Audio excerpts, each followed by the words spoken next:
causa y efecto, que es como se maneja por decirlo de una manera tajante, de Newton para acá, implica esta cuestión de necesidad y cambia el cómo se está viendo a la naturaleza, pero también cómo se concibe el hombre, porque ahora se preguarda de que el hombre nace libre y tiene libertad. Incluso en la Constitución no tienes derecho a ser libre, ¿no? Pero antes, o en los premodernos, no todos eran hombres libres. Había incluso hombres libres que perdían su libertad y pasaban a ser esclavos si es que llegaban a conquistar la ciudad, y así haya sido un hombre libre, pasabas a perder tu libertad. Y digamos, la libertad también está unida, al menos hasta el momento de lo que has expuesto, con la voluntad. Por eso es que se la pasa repitiendo constantemente en el capítulo la cuestión de la voluntad, porque está, o al menos así la ligamos a la libertad, como ahora ya algo constitutivo del hombre, no como algo que se tiene, por decirlo así, que ganar o u otras cuestiones de ellos, ¿no? Entonces, creo que esas son las cosas que han cambiado: la idea de naturaleza, la idea de hombre y de mundo. Bueno, sí, en parte, pero digamos, yo estaba pensando más en un causante. Sí hay un cambio, pues, a lo largo de la tradición en todas estas nociones, pero nada más, les voy a pedir que busquen la definición que da Descartes de pasión en las pasiones del alma, en el tratado de las pasiones del alma. Él es el causante de esto. O sea, cuando ustedes lean la definición que da Descartes en ese libro de lo que es una pasión, entonces van a entender de dónde Locke saca la posibilidad de que acción y pasión puedan ser entendidas realmente como modos de lo mismo, ¿no? Modos de un poder, de la potencia. Una potencia activa, una potencia pasiva. La potencia activa es que yo haga esto porque soy consciente y voluntariamente lo estoy determinando, mientras que hacer esto es una potencia pasiva, ¿no? Y entonces todo es potencia, todo. O sea, hasta las cosas que no se mueven tienen un gran poder porque se están sosteniendo. Todo. Pero que todo tenga potencia no quiere decir que todo esté vivo. Y la distinción entre acto y potencia era justamente la distinción entre lo inerte y lo vitalista, entre otras cosas, por lo menos en las posiciones clásicas, las más renombradas, ¿no? Platón y Aristóteles, ¿no? Lucrecio todavía se está peleando con eso, porque bueno, él, en la medida en que es epicúreo, va a creer en los átomos, ¿no? Y en el materialismo fuerte, ¿no? Entonces, en ese sentido, Lucrecio está más cercano a Locke que a Platón, ¿se dan cuenta? O sea, aunque históricamente esté más cerca de Platón y de Epicuro que de un Locke, o incluso un Descartes, porque Locke y Descartes, ambos son materialistas. Entonces, bueno, vean, estamos realmente viendo cómo hay como conexiones, ¿no? Muy interesantes, gracias a este acercamiento que estamos escuchando y que vamos a continuar escuchando, ¿no? De lo que nos trajo Carlos, ¿no? Qué bueno que llegó Carlos, porque Carlos era un caos. Y ahora, bueno, pues si hay algo mejor. Mucho gusto. Gracias. 3. Sobre la libertad. Ya desglosado una especificación explicación sobre la voluntad, el siguiente problema que tratará Locke es el de la libertad. Sin embargo, este problema surge a raíz de una pregunta absurda que incluso en nuestros días aún se hace, la de cuestionarse si la voluntad es libre. La voluntad, nos dice, no puede ser libre, en el aspecto de que la libertad no se predica de la voluntad. Es un error pensar que las potencias pueden subordinarse a otras potencias. Más bien es una actuación en conjunto, en el cual se permite una u otra por medio de la preferencia de la mente llevar a cabo determinada acción. Esto no quiere decir que unas se supediten entre sí, sino que actúan independientemente como potencias que son. Esta confusión, nos dice el autor, se debe principalmente a la noción de facultad, por lo cual él ocupará más bien la de potencia. Pasando a la definición de libertad, el filósofo inglés la define como la capacidad de un hombre que un hombre tiene para pensar o no pensar, mover o no mover, según la preferencia o dirección de su propia mente. A decir verdad, es un poco complicado entender con estas palabras la diferencia entre la voluntad y la libertad, pero es precisamente a esto a lo que esta parte del ensayo se dedicará. La libertad supone tanto al entendimiento como a la voluntad, pero como he dicho, la voluntad necesita que el entendimiento primero perciba las ideas en toda su acción, para que a su vez la voluntad seleccione aquellas que prefiere la mente, y de este modo la libertad permita o no estas acciones que a su vez la voluntad ha decidido poner en marcha. Otra de las razones por las cuales suponen estas dos potencias es que, por ejemplo, no podemos atribuir voluntad ni libertad a algo que no piensa. Ya sea una cosa cualquiera, no podemos decir que la roca que tenemos enfrente de nosotros es libre, ya que al tener solo potencia pasiva, toda modificación de su estado es por un agente, y es por este aspecto que su acción o pasión se convierte en involuntaria, y al ser involuntaria no es libre, su acontecer se somete a la necesidad. Regresando a la cuestión de si la voluntad es libre, es claro que la voluntad no pertenece a la libertad y viceversa, por las razones antes dadas. Para que quede más claro, Locke nos hace partícipes de otro ejemplo. Supongamos ahora que un hombre profundamente dormido se ha llevado a un cuarto donde está una persona que él desea ver con vehemencia y con quien desea conversar. Y supongamos, además, que se cierre con llave ese cuarto, de tal suerte que no le sea posible salir. Nos dice respecto a esto que si ese hombre despertara, no saldría de la habitación, ya no porque esté cerrada, sino porque su deseo de conversar con esa persona, Esa acción puede considerarse como voluntaria, sin embargo, no es libre, pues no tendría la opción de irse. En ese aspecto se condiciona solo a la decisión que ha tomado de manera inconsciente. Por ende, la voluntad también puede excluir a la libertad. Descartando lo anterior, que la libertad está subordinada a la voluntad, solo queda explicar entonces a qué pertenece la libertad, y es que, como dice nuestro autor, la verdadera cuestión no es si la voluntad es libre, sino si el hombre es libre. Pues en la medida de que alguien puede decidir la existencia o no existencia de una acción por medio de los designios de su mente, es que éste sea libre. No se puede subordinar la libertad sino a una substancia, un agente libre. Por último, hay que especificar que para Locke la libertad no es un ideal que debe alcanzarse, pues como hemos visto, solo con que un agente pueda decidir entre que exista o no una acción es que puede ser libre. Por ejemplo, si yo decido pensar o no pensar sobre las ideas de mi mente, es en la medida en que participo de la libertad. No puedo ser libre en tanto decidir si percibir o no ideas en mi mente, dado que eso ya no depende del pensamiento o la preferencia de la mente, sino simplemente se da por necesidad. En resumen, la libertad consiste en que la existencia o inexistencia de cualquier acción depende de nuestra volición acerca de ella, y no consiste en que cualquier acción o su contrario dependa de nuestra preferencia. 4. La necesidad.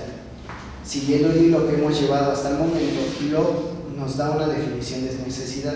Sin embargo, la mayoría de las veces que ésta se menciona son para hacer referencia a una contrariedad con la libertad.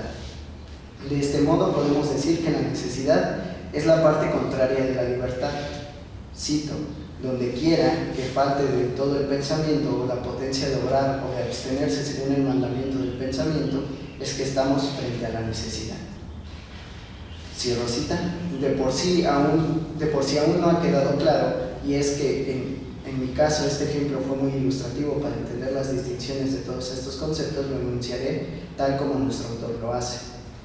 Un hombre que está en un risco está en la libertad de saltar 20 yardas hacia abajo al mar, pero no porque tenga la potencia de realizar la acción contraria, es decir, saltar 20 yardas hacia arriba, porque no puede hacerlo, sino que es libre porque tiene la potencia de saltar o de no hacerlo, o de no saltar.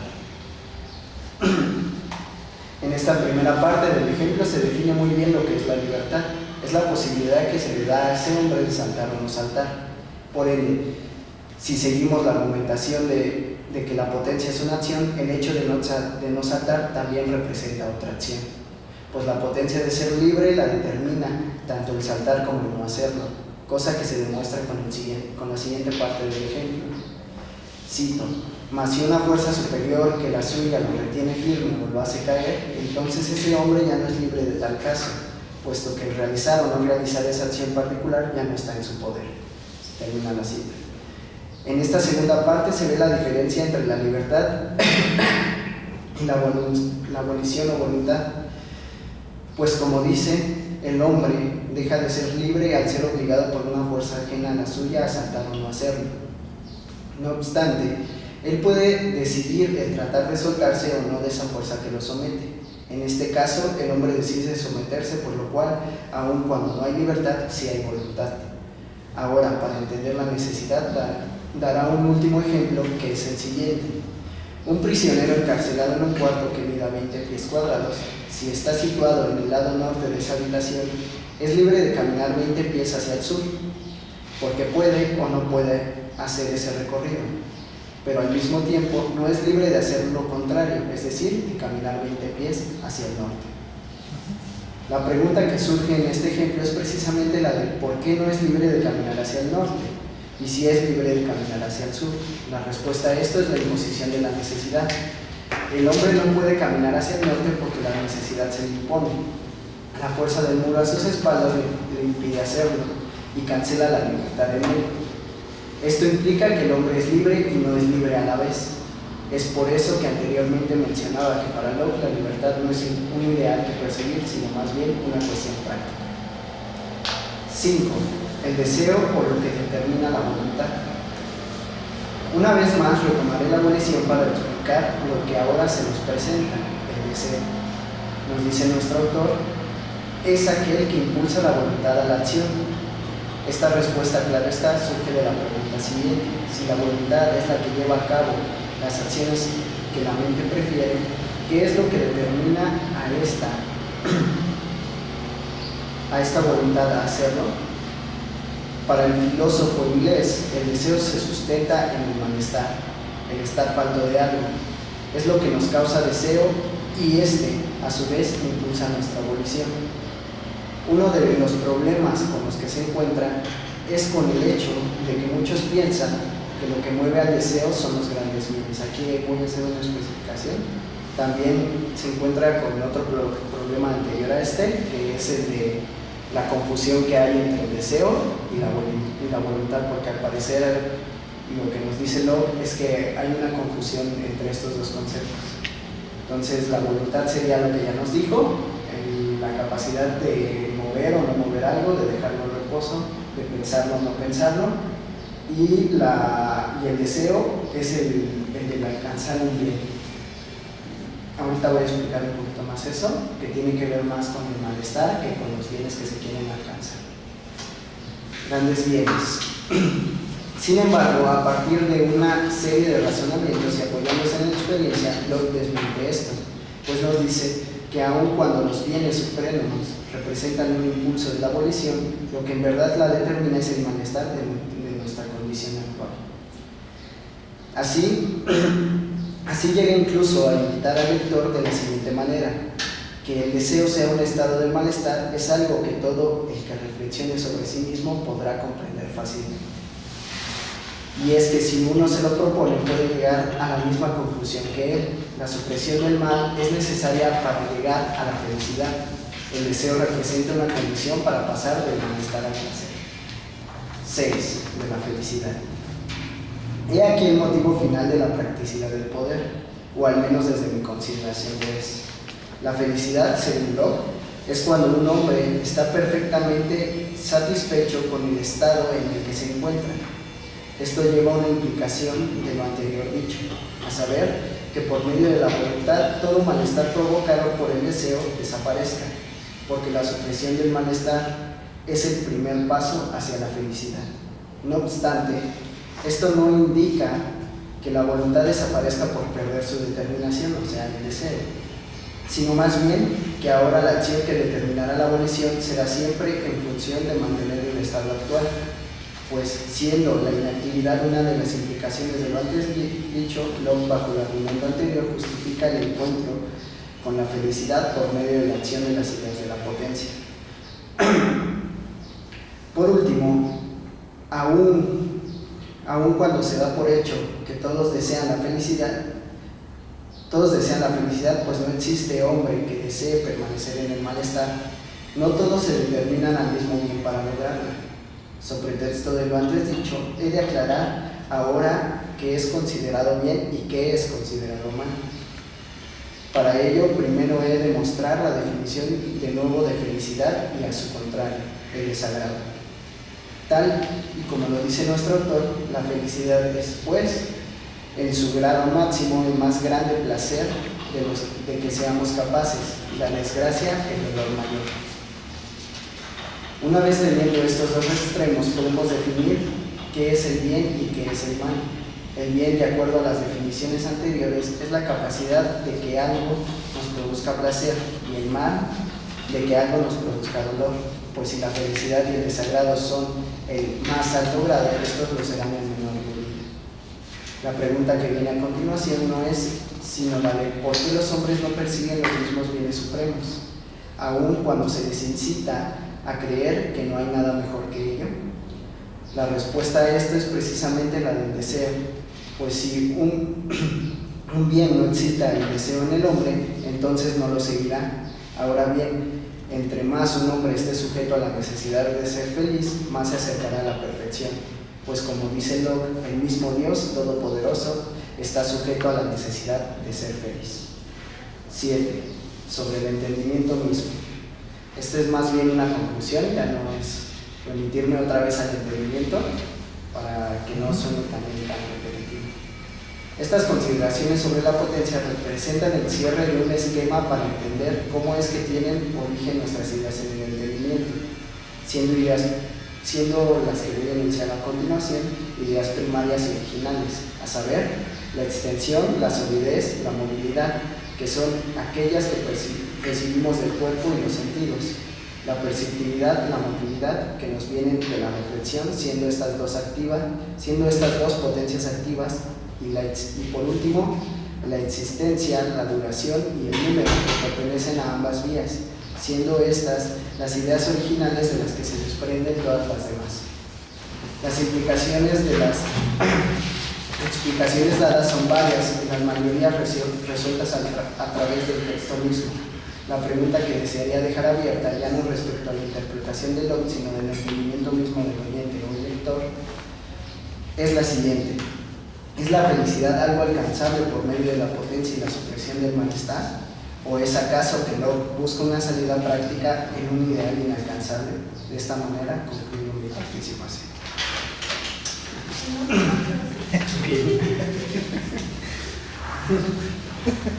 Perdón por los pequeños errores.